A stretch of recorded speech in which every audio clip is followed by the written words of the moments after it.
In this video, I'll show you how to replace documents in Docusign templates without losing fields step by step, so you can update files without rebuilding everything.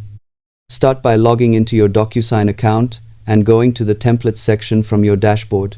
Select the template you want to update and click Edit to open it in the editor.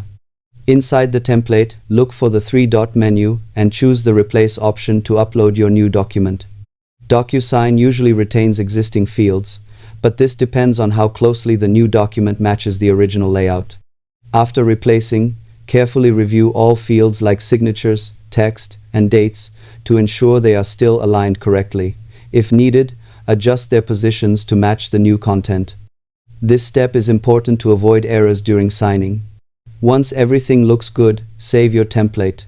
Always test before using it live. Subscribe for more simple tech